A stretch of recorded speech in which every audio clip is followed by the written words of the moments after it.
Voilà, alors on termine cette première partie du cours avec une présentation sommaire et rapide, très rapide du système fiscal français et des grands types d'impôts. Alors j'ai rassemblé les deux aspects parce que, comme je l'indique dans la diapo, il y a une liaison très forte entre le système fiscal, l'architecture du système fiscal, les administrations, etc., et les grands types d'impôts. Et tout ça pour une raison vraiment essentiellement historique. Cette raison, c'est que le système fiscal français a été structuré à l'origine par des services administratifs spécialisés dans la gestion de certaines catégories d'impôts, et ça se retrouve bien sûr dans l'organisation générale. Chaque administration gère tel type d'impôt. Enfin, je caricature à peine, mais on va regarder ça tout de suite. Une présentation sommaire dont vous vous souvenez donc des principes.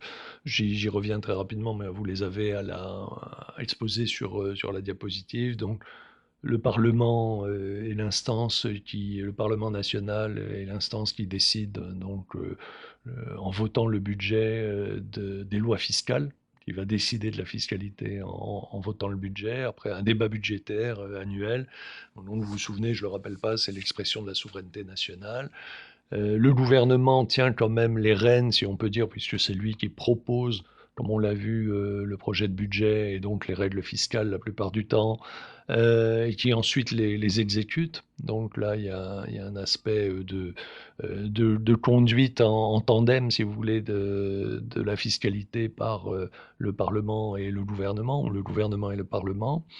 Donc l'administration, elle, va préparer les textes en amont et va les mettre en œuvre en aval, si vous voulez, en matière de fiscalité. Alors pour cette préparation en amont et cette mise en œuvre en aval, il y a deux grands services de l'État qui structurent en quelque sorte, qui sont l'architecture du système, qui constituent l'architecture du système fiscal français, de l'administration fiscale, et qui sont rattachés donc au ministère chargé de l'économie et des finances, au ministère de l'économie, au ministère des finances, au ministère du budget, au ministère des comptes publics, au ministère, voilà. Donc ça change assez souvent, mais les directions générales qui structurent ce ministère, elles sont relativement stables.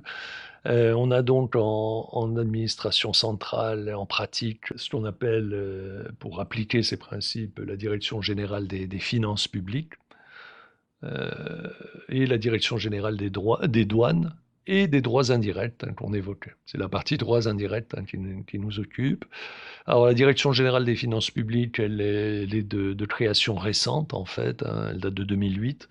Elle a opéré la fusion de grandes directions générales du ministère qui étaient chacune occupées par leur spécialité. Donc la Direction générale des impôts s'occupait bien sûr des impôts et puis de ce qu'on appelle le calcul de l'assiette. Et puis il y avait une Direction générale de la comptabilité publique qui s'occupait essentiellement du recouvrement, donc vous vous souvenez de ce terme, c'est-à-dire de la rentrée des impôts, puis elle s'occupait également de payer les dépenses de l'État. Donc c'était une sorte de banque de banque pour le compte de l'État. Donc, Direction générale des finances publiques va rassembler ces deux grandes directions générales, la Direction générale des impôts qui coiffait les services fiscaux, et la Direction générale de la comptabilité publique qui coiffait les trésoreries générales et tout le système de paiement, à la fois de paiement de l'argent public et de recouvrement des impôts. Donc ça a été regroupé en Direction générale des finances publiques, et donc c'est l'organisation actuelle depuis 2008 hein, qui a été mise en œuvre.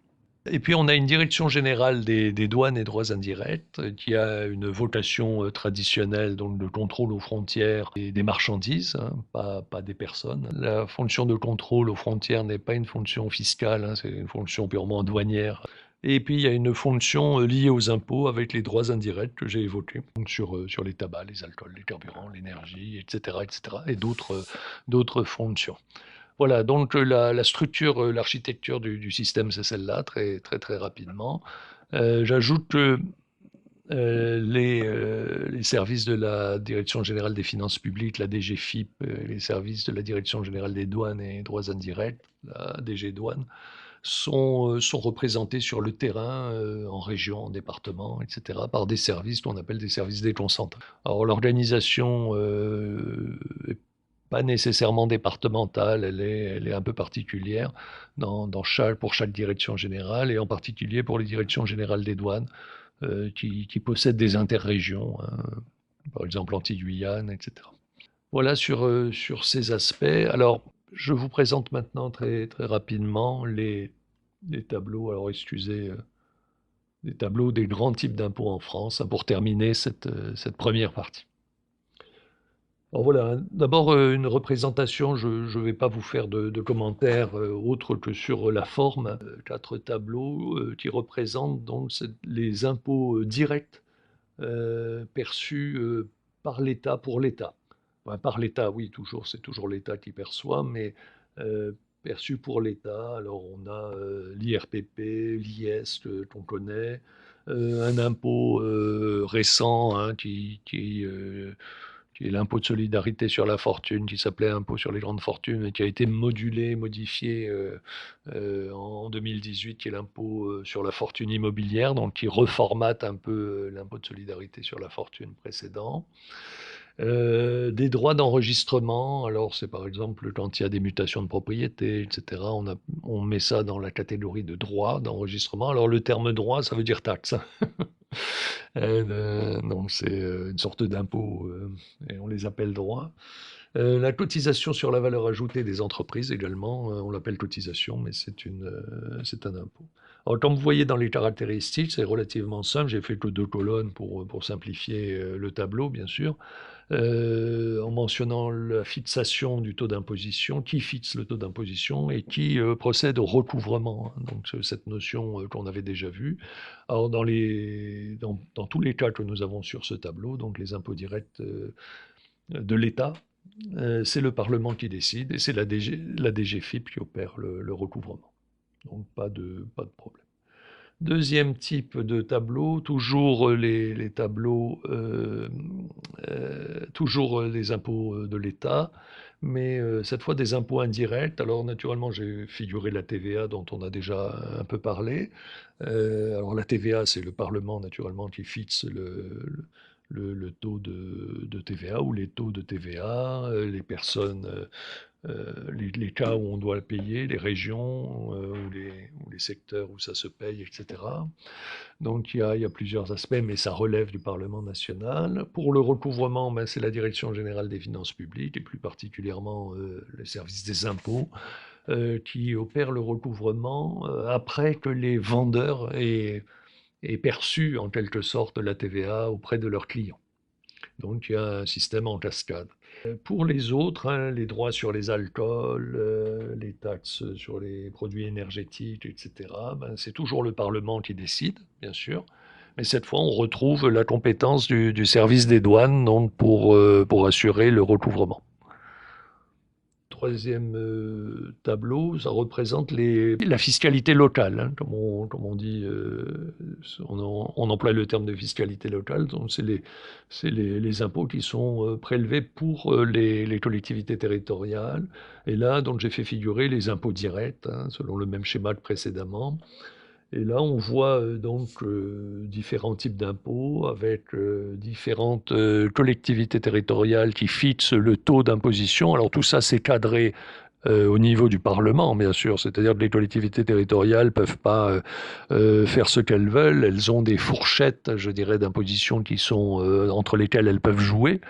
Mais bon, elles ne peuvent pas faire ce qu'elles veulent. Donc taxe foncière sur les propriétés bâties, taxe foncière sur les propriétés non bâties, taxe d'habitation, dont elle est en cours de réforme depuis le budget 2018. Mais bon, apparemment la réforme est bloquée. Enfin bloquée, elle n'est pas encore totalement mise en œuvre.